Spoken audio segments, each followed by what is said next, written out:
Hi everybody, and once again, welcome back to our time traveling down the road and through the book as we go through the road to somewhere. And during that time, if you're new to us, we're making stops along Route 66 that are paired up with the 66 books of the Bible. And in the book, and I'm kind of taking you through my novel, The Road to Somewhere, in the book, each state is set up as a leg of the journey, and what we're doing is using those legs as sort of like seasons to the videos. And so we're in season 3, and we're actually in episode 5 of season 3. And today we're going to just be stopping at the state line on Route 66 between Kansas and Oklahoma. And we're going to be looking at a fascinating book, that's Book of Song of Songs. Sometimes in your Bible it might be titled The Song of Solomon, and we'll look at why that is so in a little bit. But you can see that I'm simply titling it Sex or Allegory. And again, as we move through our time together, you'll see why it's titled that way.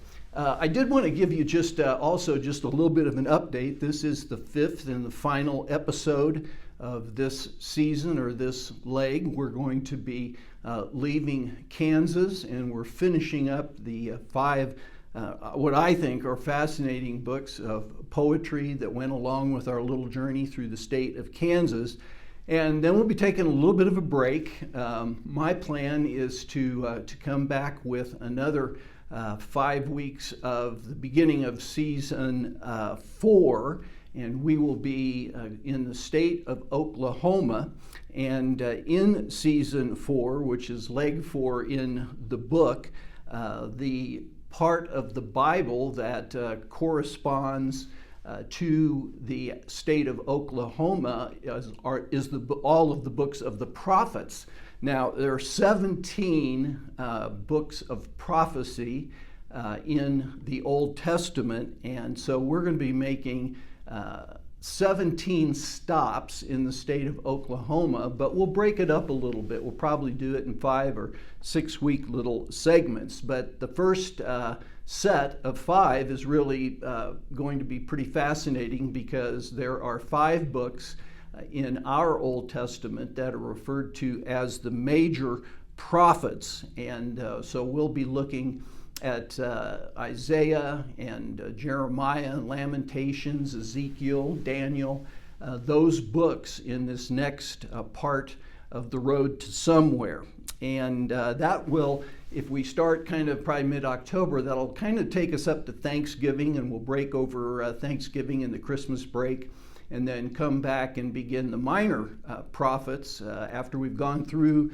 Actually, we'll still be in the state of Oklahoma, and there are a lot of great Route 66 attractions in the state of Oklahoma. So I think we'll have fun both in terms of what's going on with Joy and John and their relationship, and we'll have fun looking at these different attractions as you go down Route 66, and then we're going to be looking at some really great books of the Old Testament.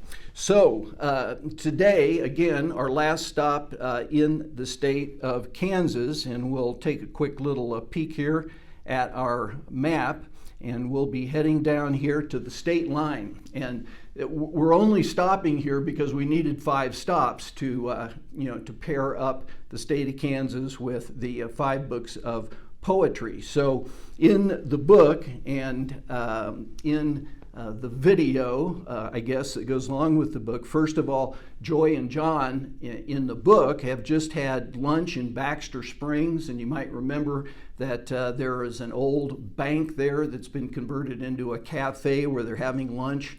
Bank's famous because Jesse James and Bonnie and Clyde both robbed the bank. And so they, after lunch, they head down here to the state line.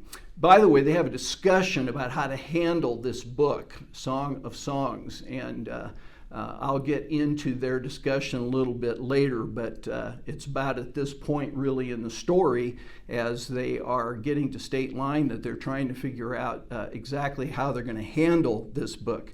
When they get there, really there is nothing at the state line except a sign. And somewhere between that sign and right over on the other side of the street is the sign that says, so they're leaving Kansas, and on the other side of the street they're entering Oklahoma.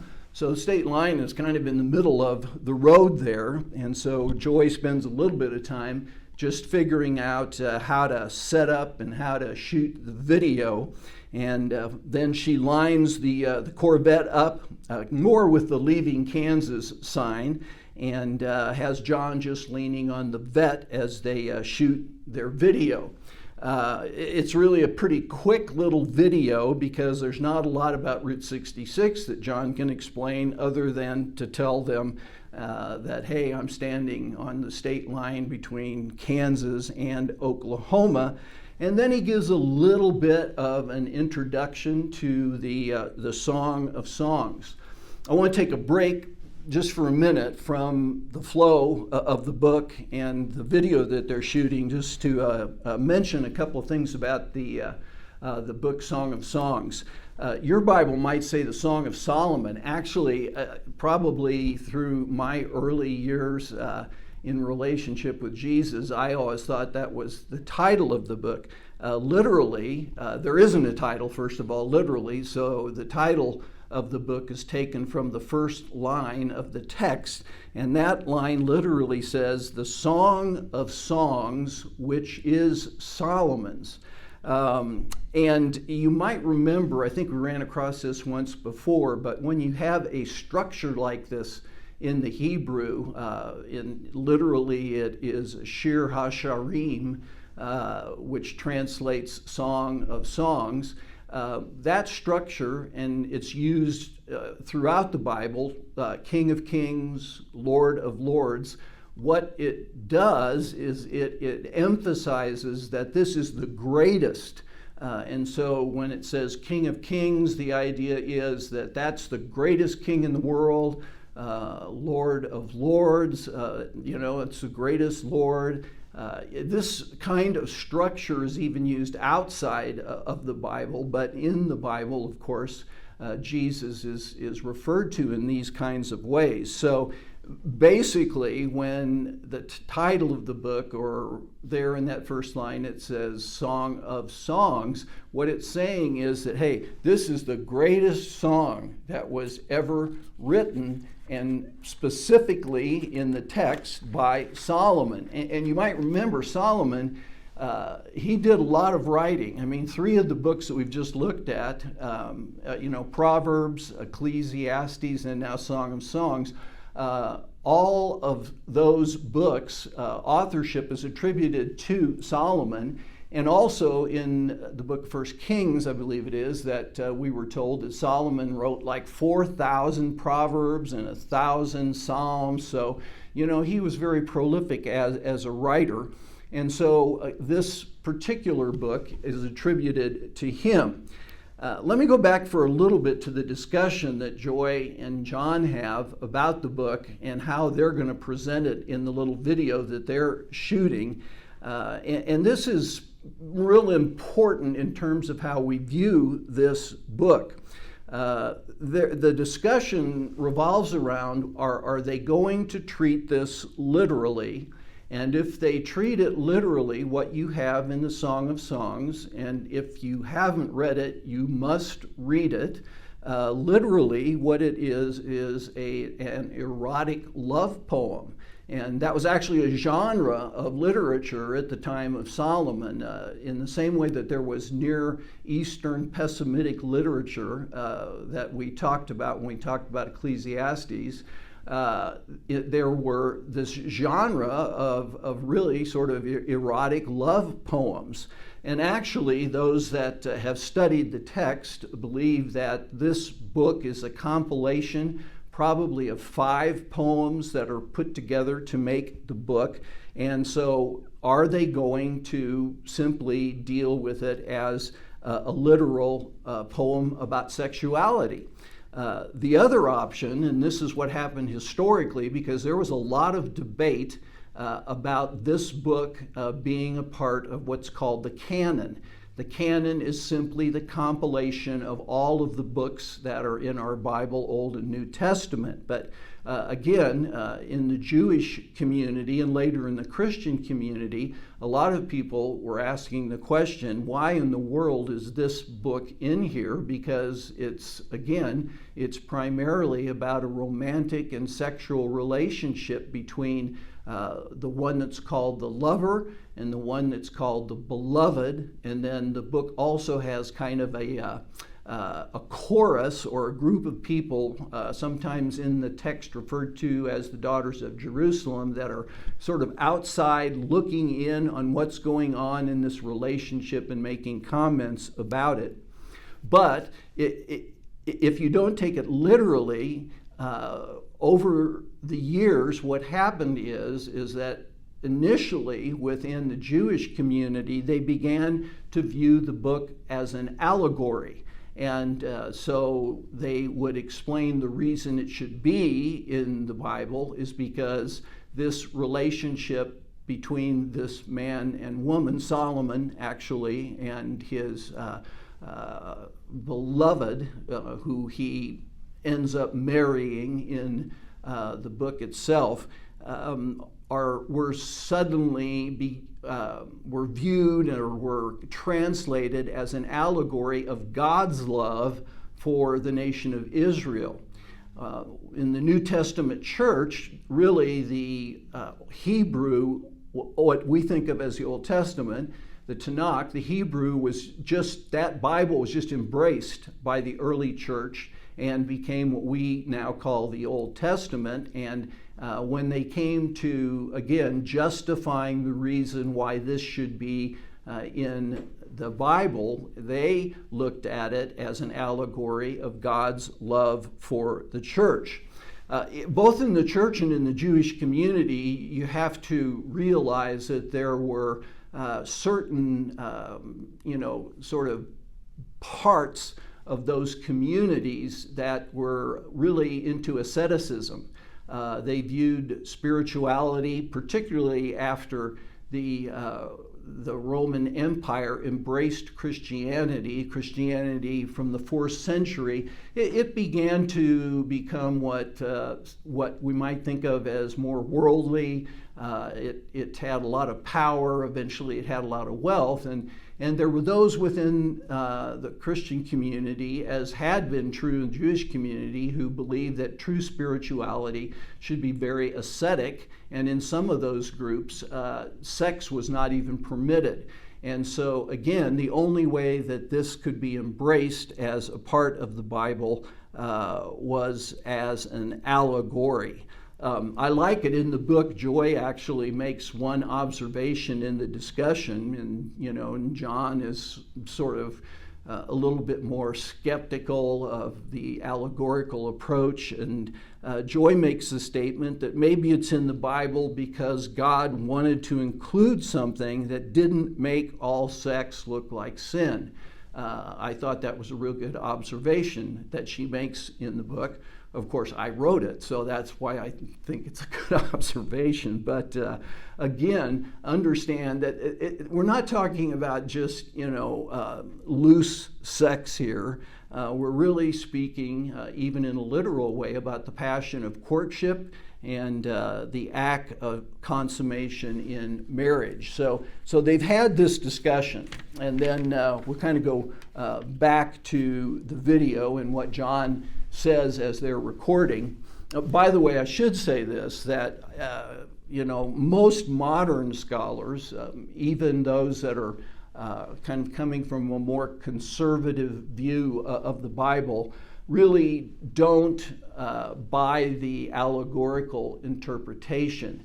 I think one thing that can happen, and I see no problem with this, is that sometimes those in the church that are preaching, perhaps are preaching through this book, they might use an application of it, saying that, in the same way that the lover passionately pursues the beloved, that's the way that God feels about us, that he passionately pursues us, and in the same way that the beloved responds with passion to the lover, that what God is hoping is that we would have that kind of passion for him. So most scholars, though, would take it in terms of what its intent was, to be more literal, and again to be part of that genre of Near Eastern love poems. So John's back to John on video. John, he kind of describes the conflict very briefly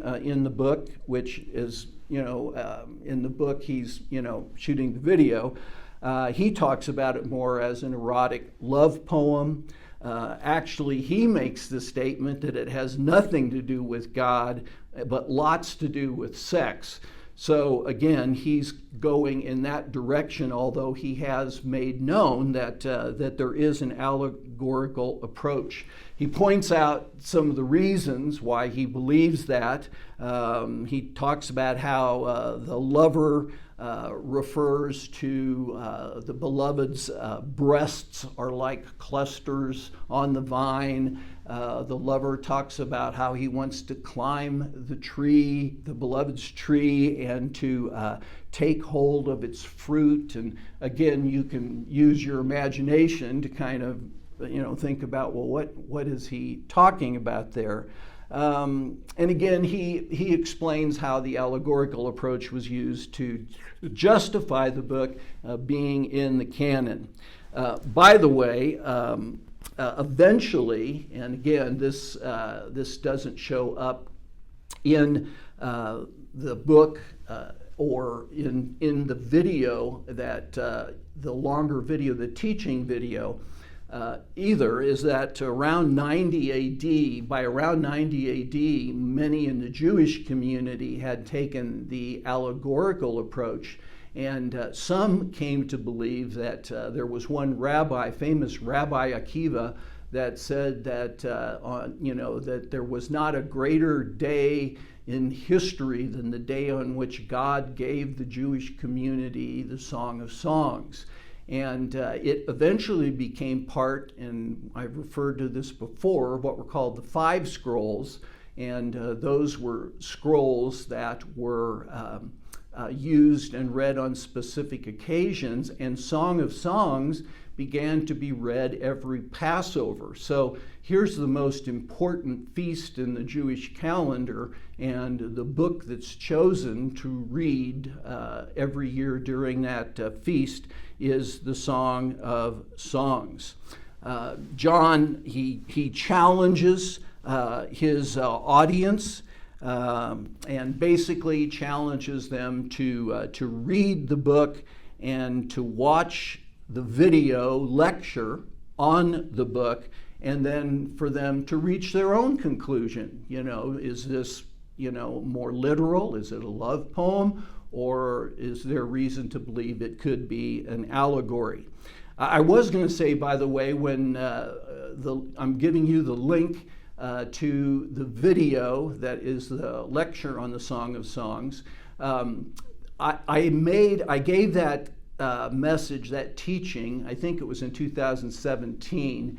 And recently I was teaching at our men's group that meets once a week, and I took them through Song of Songs. And in the meantime, I had done a lot of new research, and there actually is a video of that talk that I gave that talks more. It actually gives some of the allegorical interpretation and kind of a fun story about how I ran across an actual allegorical interpretation of the book, and gives some of what, how certain elements of Song of Songs were viewed allegorically. I'm going to give you my email address here, and the reason I'm giving that is if you'd like a link to that video, we'll try and get that sent to you also. Again, it's a little different simply because it takes place in a different kind of a setting, and the visuals, there's no visuals like there normally are on our little episodes that we're filming here. So John sort of ends his video by teasing them a little bit, and and says, so what do I believe? And Joy is real nervous what he's going to say. And then again, basically what he says is you need to read it and watch the teaching video and come to your own conclusion. So that really brings us to the end of this season on the road to somewhere, and the end of the 5 episodes that we've gone through. So again, we'll be taking a short break. We'll be back again in October, and again we'll be going through Oklahoma, and we'll be looking at the prophets. So that should be a great season on the road to somewhere, and hopefully you'll join us again. I'll be sending out an email kind of bringing you up to speed on that and when we're going to start. So thanks for tuning in today, and I hope that you enjoy the Song of Songs and enjoy that teaching video.